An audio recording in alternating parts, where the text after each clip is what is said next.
are taking a closer look at a condition that impacts 7 million Americans. It's called scoliosis.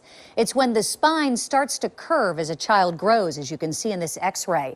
It can be detected during a physical exam, but if your child does not see their doctor every year, you need to make sure that someone is checking them for it, since it can get worse over time. This is actually Breon McClendon's spine when he was in the 9th grade. It got so bad he had to have surgery to correct it. We started following 17-year-old Breon McClendon's story last year. This is him being wheeled into surgery for a 6-hour procedure at Wolfson Children's Hospital.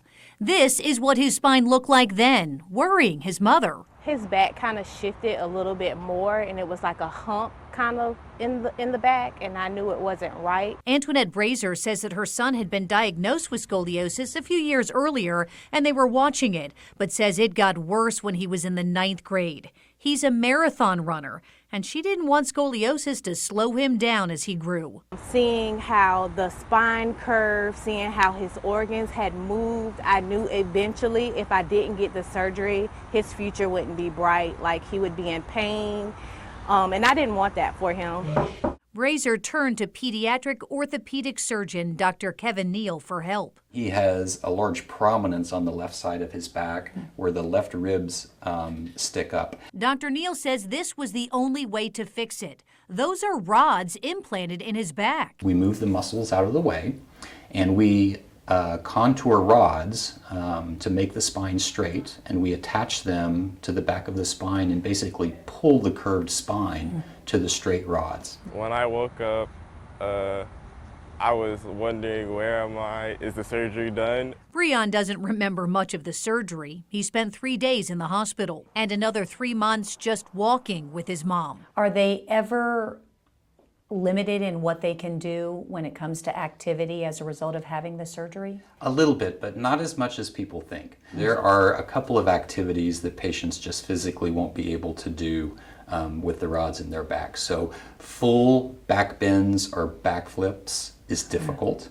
And curling toward the front, like doing a crunch sit-up, for example, is difficult. Breon just started his first semester of college at Flagler College, excited about the new challenge and relieved nothing will slow him down now. What do you think about when you're running? I just think about where I'm going and what I'm gonna see on the way there. Are you excited about that? I am. Is it because it makes him happy? Yes, to see him just light up when he runs, when he crossed that finish line, I'm so proud of him and his accomplishment. So Dr. Neal says that surgery is only recommended when the curve in the spine is so significant, like you see in Breon's, that it will get worse as he continued to grow. He says if left untreated, a person could really develop a lot of back pain later in life. Now, another treatment used for scoliosis is a brace. A child can be fitted with one of these, which can prevent that curve from getting worse. A couple of things, though, you may not realize about scoliosis. It's more common in girls. It is genetic, and parents, you should know it becomes more pronounced between the ages of 11 and 14 years old. So be sure you are not missing those yearly physicals for your kids, particularly at those ages. Now, I know parents probably have a lot more questions about scoliosis, particularly if your child has been diagnosed. So I've included my full 20-minute interview with Dr. Neal inside this story on our website. Take out your phone. You can scan this QR code to be taken directly to the page on news4jax.com.